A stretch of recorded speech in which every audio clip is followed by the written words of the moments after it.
안녕하세요. 남편과 이혼한 30대 평범한 여성입니다. 하지만 제가 남편과 이혼하게 된 이유는 결코 평범하지 않네요.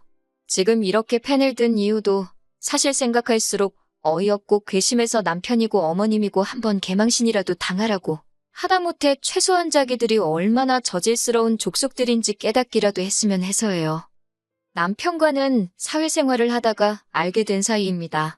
누가 특별히 남녀 사이로 소개를 해준 건 아니고 건너 알게 되었다가 자연스럽게 가까워졌다고 해야 할까요?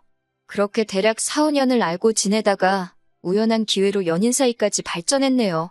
이후로 2년간 연애를 하곤 결혼까지 하게 되었지요. 사실 저는 매사에 좀 심드렁한 편이에요. 원래는 이 정도까지는 아니었는데 어머니를 잃고 나서 성격이 바뀌었어요. 아버지는 제가 아주 어렸을 때 진작에 돌아가셨고요. 사고로 돌아가신 아버지에 대한 기억은 사실 거의 없습니다. 얼굴도 기억나지 않는 아버지다 보니 그리워할 것도 없었고요. 그래도 어머니가 넘치는 사랑을 주셔서 기죽지 않고 잘할 수 있었네요. 하지만 그런 어머니께서도 제가 대학에 들어가고 얼마 지나지 않아 세상을 떠나셨어요. 아마 아버지의 빈자리까지 채워주시려고 남들 하는 고생을 2배, 3배로 하셨던 탓이었겠지요. 그리고 그날은 유난히 화창한 날이었는데 어머니 얼굴색은 그렇지 못했습니다. 저는 어머니의 평소보다 훨씬 피곤해 보이는 모습에 걱정이 되어 병원에 가보시라 했지요. 사실 저희 어머니가 당신 건강에 있어서는 자부심도 엄청나셨고 고집도 한 고집 하셨거든요. 그런데 그때는 당신도 뭔가 이상하다 느끼셨는지 제 이야기를 듣곤 바로 병원에 가시대요. 그리고 며칠 뒤 어머님께선 유방암 말기 진단을 받으셨습니다. 손쓰기도 힘들 만큼 이미 여기저기 전이까지 되었다고요. 그리고 이후로 한 달도 못 버티고 세상을 떠나셨어요. 갑자기 생각지도 못한 상황이 눈앞에 닥치니까 하늘이 무너진 것처럼 슬프고 괴롭고 그런 어머니의 상태를 진작에 알아채지 못한 제 자신이 너무 원망스럽대요. 게다가 이제 어디서 뭐부터 시작해야 할지도 모르겠더군요. 저희 어머니는 3남 2녀 중 맞으셨는데 맞이이자 딸이라는 이유로 큰 희생을 강요당하셨습니다. 고등학교도 마치지 못하고 혼자 서울로 올라와 온갖 고생을 하며 돈을 버셔야 했는데 그 돈은 고스란히 삼촌들의 학비로 들어갔지요. 그러다 저희 아버지를 만나 간신히 가정을 이루셨던 건데 아버지는 하루아침에 세상을 떠나셨으니 저희 어머니 팔자도 참으로 박복하네요. 그렇게 고생만 하다 가신 어머니의 장례를 어떻게 치러드려야 할지 솔직히 이제 막 20살이 된 제가 알면 뭘 얼마나 알았겠어요. 그런데 정말 야속하게도 삼촌들은 누구 하나 먼저 나서주질 않대요. 소위 먹고 살만한 사람들이었는데 말이에요. 그런데 그때 유일하게 저에게 손 내밀어준 사람이 있었으니 그건 바로 이모였어요. 착하고 순에 빠진 어머니와 달리 자기는 언니처럼은 안 산다며 미국 남자를 만나 미국으로 떠났던 이모요. 이모랑 저희 어머니의 사이는 저도 정확히 뭐라고 표현해야 할지 모르겠네요. 애증이라고 해야 하나? 거기다 지금이야 한국이든 미국이든 뭐 세계 어디에 있건 연락하기가 쉽지만 그때는 그런 상황이 아니었거든요. 그렇다고 돈이 많아서 뭐 내킬 때마다 오갈 수 있는 것도 아니었고 그런데 이모에게 어렵게 어머니의 사망 소식을 알리니 한달음에 한국으로 와주었습니다. 그리고는 이모도 한국을 떠나 있은 지 오래라 많은 것이 낯설었을 텐데도 선뜻 저를 대신해 많은 것들을 처리해 주었어요. 그렇게 이모 덕분에 어머니를 잘 보내드릴 수 있었네요. 이모는 장례가 끝나고 얼마 안 있다가 다시 미국으로 돌아갔습니다. 그리고 이후로는 자주는 아니더라도 이따금씩 서로 소식을 묻고 지냈어요. 이모가 자세히 말한 적은 없지만 느낌상 이모도 사는 게 편치 않다는 것 정도는 알 수 있었지요. 한편 저는 대학을 중퇴하고 곧바로 취업 전선에 뛰어들었습니다. 그리고 다행히 운 좋게 꽤 괜찮은 중소기업에 들어갔어요. 거기서 남편도 만난 거고요. 남편에게는 연애를 시작하고 얼마 지나지 않아 진작에 제 가족관계라던가 소위 약점이 될 만한 건 다 까놓고 말했습니다. 앞서 언급했다시피 매사에 심드렁해지다 보니 싫다는 사람 나도 싫고 간다는 사람 나도 안 잡는다는 식으로 성격도 변해 있었거든요. 그런데 다행이라고 해야 할지 제 이야기를 들은 남편이 저더러 힘들었겠다며 이제 자기가 저에게 힘이 되어주고 싶답니다. 상투적인 표현이긴 했지만 그때만큼은 진심처럼 들렸고 믿고 싶었던 게 사실이에요. 처음 시댁에 인사를 드리러 갔을 때 남편이 어머님께 어느 정도 제 사정을 미리 설명해 놓은 덕분에 크게 난처한 일은 없었어요. 어머님께서 특별히 인자하거나 따뜻하게 맞아주신 건 아니지만 사람마다 표현하는 게 다르잖아요. 성격 자체가 무뚝뚝하신 분이구나 그렇게 생각했지요. 그리고 이것도 다행이라고 해야 할지 재산이라고 하기도 뭐하지만 제 경제적 사정이나 남편 사정이나 별반 차이가 없었어요. 어머님 아버님은 집 한 채 갖고 계신 거랑 최소한의 노후 준비만 되어 있는 상황이라 달리 저희에게 도움을 주실 여유가 없으셨고요. 그래서 자의반타의반으로 반반 결혼을 하게 되었는데 솔직히 이 정도면 제가 많이 처지는 결혼이란 생각이 들진 않았지요. 그런데 이것도 지금에서야 돌이켜 생각해보니 제 착각이었던 모양입니다. 그 일이 있기 전까지 짧다면 짧고 길다면 길었던 제 결혼 생활을 돌이켜보자면 솔직히 녹록지만은 않았어요. 나중에 애라도 태어나면 어머님이 봐주신다 하시니 그렇다고 제가 달리 맡길 친정이 있는 것도 아니고 시댁 근처에 집을 얻으라는데 싫다 할 만한 명분이 없었습니다. 어차피 신혼은 1년만 즐기고 아이를 가질 계획이기도 했으니 좋은 게 좋은 거다 생각하고 시댁 근처에 신혼집을 구했지요.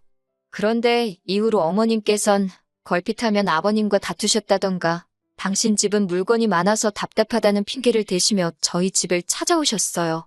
뿐만 아니라 걸핏하면 이거 필요하다 저기 가고 싶다 하시며 돈을 말 그대로 뜯어가시기 일쑤였습니다. 여러 가지로 스트레스를 받다 보니 임신은 당연히 되지 않았고요. 결국 견디다 못한 제가 남편에게 도움을 요청해보기도 했지만 별 소용은 없었지요. 한편 결혼식을 마지막으로 이모와는 한동안 만나지 못한 채 계속해서 연락만 주고받고 있었어요. 다만 이모가 신경 쓸까 걱정되기도 하고 잘 지내는 모습만 보여주고 싶어서 시댁 근처에 살면서 받는 스트레스라던가 남편의 무신경함 같은 이야기는 꺼내지 않았네요. 그러다 지난해 봄 이모의 건강이 매우 나빠졌다는 사실을 알게 되었습니다. 처음으로 이모 입에서 한국에서 좀 쉬고 싶다는 이야기가 나왔거든요.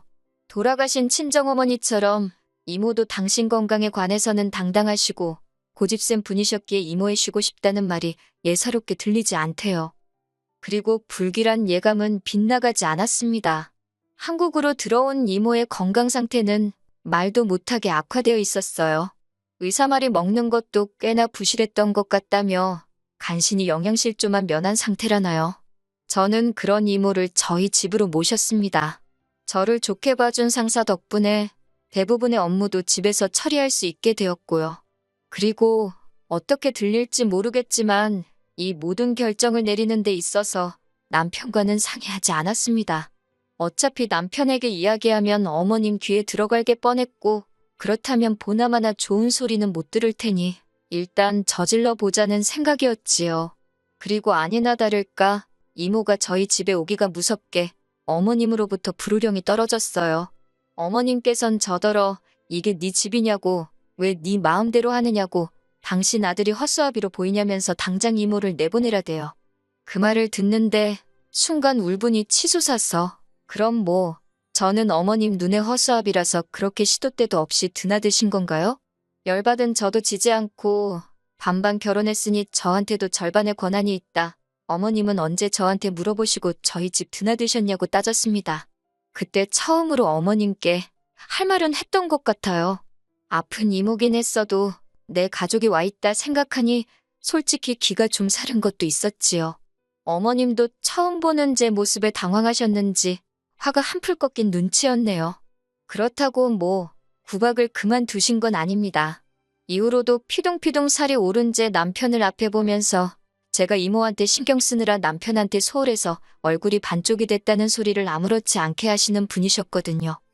한편 그렇게 이모와 함께 산 지 석 달이 좀 지났을 때였어요. 이모가 저한테 할 말이 있다는데 정말 얼굴이 하얗게 질려서는 말도 못하게 상태가 안 좋더라고요. 119에 연락을 하고 5분인지 10분인지 짧았지만 저에겐 연것 같던 시간을 기다리는데 이모가 저더러 혹시 당신이 잘못되면 당신 여행 가방에 노란 주머니가 있다고 꼭 저더러 그걸 챙기랍니다. 저는 그런 이모가 너무 야속해서 왜 그런 소리를 하느냐고 성질을 냈지요. 이모는 바로 중환자실로 옮겨졌고 의사 말로는 전반적으로 다 안 좋아서 어디부터 손을 써야 할지도 모르겠답니다. 마음의 준비를 하라는 의사의 말에 심장이 터질 것 같더라고요. 그래도 이제는 더 이상 20살에 아무것도 모르던 울보가 아니었으니 굳게 마음을 먹고 어떻게 이모를 잘 보내드릴 수 있을지 하나씩 준비를 시작했습니다. 그렇게 이모가 중환자실에 들어가 있은 지 일주일쯤 되던 날이었어요. 이때 저는 거의 집에는 들리지 않고 병원에서 숙식을 해결하는 정도였는데 이게 당연히 저희 어머님 눈에는 곱게 보일 리가 없었겠지요. 하지만 저도 할 말은 있습니다. 이모는 저에게 유일한 친정 식구였고 그 사실을 남편은 물론이고 어머님 아버님도 잘 알고 계셨어요. 그런데 셋 중 그 누구도 이모님 건강이 어떤지 상태는 호전되고 있는지 묻는 사람이 없었거든요. 그러니 저라고 그 와중에 집안일이며 살림이 뭐 신경 쓰이기나 했겠어요? 어머님 기분도 제 알바가 아니었고요. 정말이지 그때 저 결혼 생활에 엄청난 회의감을 느끼고 있었네요. 그런 와중에 찾아오신 어머님은 서운하게 듣지 말라며 저한테 따끔하게 할 말이 있답니다. 그래놓고 하신다는 소리가 이모 장례는 어떻게 할 거냐고 그래요. 그래서 저는 뭐 숨기고 말고 할 것도 없이 솔직히 말했습니다. 남들보다 더 좋게는 못 해드리더라도 남들 하는 만큼은 해서 보내드릴 생각이라고요. 그랬더니 어머님이 그게 돈이 얼마가 드는 줄 알고 하는 소리냐입니다. 순간 제 귀를 의심했어요. 이 와중에 돈이라니 무슨 말씀이 하고 싶은 건가 싶어서요. 그리고 어머님은 계속해서 말을 이어가셨습니다. 저희 이모 장례식 치러주면 뭐 올 사람이나 있냐입니다. 와서 부의금 낼 사람이 몇이나 되냐고요. 장례는 원래 들어오는 부의금으로 치르는 건데 올 사람도 없는데 어쩌려고 그러냐면서 그러면서 하는 말이 그냥 화장이나 하고 간단하게 정리하랍니다. 사람이라면 저런 소리를 저렇게 거리낌 없이 할 수가 있나? 그 생각에 소름이 끼치더군요. 결국 제가 어머님더러 그딴 소리나 하실 거면 기분 나쁘니까 병원에 오지 마시라 했습니다. 부의금이고 나발이고 전 신경 안 쓴다고 제 돈으로 하면 된다고요. 그랬더니 어머님께서 부부 사이에 네 돈 내 돈이 어딨냐며 저더러 웃긴답니다. 제가 벌었어도 공동재산이니까 그렇게 마음대로 쓰면 안 된다나요. 참다 못한 제가 그럼 어머님이 그간 뜯어가신 돈이나 돌려달라고 그리고 어머님은 엄밀히 제3자시지 않냐고 그러니 그 공동재산을 이렇게 쓰던 저렇게 쓰던 신경 끄시라 했습니다. 그리고 결국 며칠 뒤 이모는 세상을 떠났어요. 어머님 아버님은 제 행동과 언행이 괘씸했다는 이유로 장례식에 오지 않으셨지요. 남편 또한 자기가 저희 이모 장례식에 참석하면 어머님과 제 사이가 더 나빠질 거라는 말도 안 되는 핑계를 대며 얼굴만 비추고 갔고요. 이모가 이 꼴을 보면 무슨 생각을 할까? 착잡하기도 하고 분하기도 하고 여러 가지로 복잡한 심정이었네요. 그렇게 이모를 보내주고 저는 남편과 정말 크게 다퉜습니다. 남편이 먼저 저더러 장례식 비용으로 얼마나 썼냐길래 네 돈 달라고 안 하니까 묻지 말라 했거든요.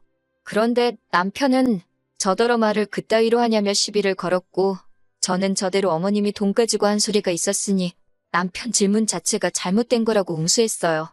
그러다 제가 1,000만 원 넘게 들었다 하니 남편이 저더러 미쳤답니다. 절 낳아주고 키워준 사람도 아닌데 돈이 썩어나냐고요. 그래서 내가 제일 힘든 순간에 옆에 있어준 사람이라고 그러니 난 하나도 아깝지 않다 했지요. 하지만 남편은 계속해서 그놈의 머리통만 이리저리 저어대며 한다는 소리가 그러면 자기도 자기 어머님 1,000만 원 드리겠답니다. 그래야 공평한 것 같다고요.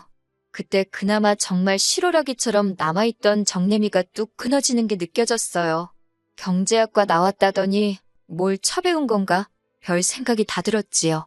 그리고 순간 제 입에서 이혼하잔 소리가 튀어나갔습니다. 그런데 막상 뵙고 나니 아차 싶기보단 그래 진짜 이혼해야겠다. 오히려 확신이 들대요. 남편도 저더러 진심이냐 한번 묻더니 그러잡니다. 그래놓고 한다는 소리가 이모한테 이러면 다음에는 또 누가 어디서 튀어나올지 아냐면서 자기도 이번 일로 저한테 실망을 많이 했대요. 결혼을 했으면 이제 저는 이 집 사람인데 고작 이모 때문에 어떻게 시어머니인 자기 어머니한테 막말을 할 수가 있냐면서. 결론부터 이야기하자면 결국 그 일을 계기로 이혼하게 됐습니다. 막상 두 사람 다 이혼을 원하니까 나라에서 기다리라는 그 시간이 안 가서 죽을 맛이었지. 달리 해야 할 일도 어려운 일도 없더라고요. 장례를 치르고 얼마 되지 않아 이혼까지 하고 나니 솔직히 제정신으로 버티기가 힘들었어요. 그래도 주변 친구들과 지인들의 도움으로 조금씩 극복해내고 있었지요. 그러다 지난달에 미루고 미루던 이모의 유품 정리를 했어요. 그리고 거기서 이모가 말했던 노란색 주머니를 발견하곤 저는 정말 기절하는 줄 알았습니다. 그 안에는 샛노란 금덩어리가 여러 개 들어있었거든요. 어떤 건 열쇠 모양을 하고 있고 아주 작지만 두꺼비 모양도 있었고 게다가 제법 알이 큰 다이아가 박힌 보석들도 여러 개 있더군요. 하지만 그것들 사이로 더 눈에 띄는 것이 있었으니 그건 바로 이모의 글씨체가 적힌 메모 한 장이었습니다. 이모는 진작부터 가까이서 저를 보살펴주지 못해서 미안하다며 그런데도 이렇게 제가 당신을 챙겨줘서 고마울 뿐이라 했습니다. 그리고 덧붙이기를 얼마 되지 않겠지만 이모가 알뜰살뜰 모은 재산이라고 언젠가 저에게 도움이 되면 좋겠다는 사실 더 구구절절한데 그러면 제 사연을 못 끝낼 것 같네요. 에휴. 아무튼 금은방에 가서 물어보니 금은방 주인분도 꽤나 놀란 표정으로 금만 내도 몇 천만 원치는 될 거랍니다. 이모가 남긴 것들은 팔지 않을 거예요. 사실 친정어머니는 그 흔한 귀걸이 한쪽도 남기고 가신 게 없어서 그게 저에겐 늘 한이었거든요. 그래서 이모가 남겨준 선물은 저에겐 무엇과도 바꿀 수 없는 의미가 있지요. 살다가 힘든 순간순간 이렇게 나를 생각해주는 사람이 있었다는 그 사실이 그리워질 때 한 번씩 들여다볼까 해요. 그리고 사람이 마음을 곱게 써야 한다는 말이 참으로 맞는 말입니다. 아버님이 얼마 전 중풍으로 쓰러지셨다대요. 중풍 때문에 돌아가시고 그러진 않겠지만 전 왠지 어머님의 업보로 아버님이 벌을 받는 것 같단 생각이 들어서 하긴 부의금 들어올 곳이 많으실 테니 걱정은 없으시겠네요.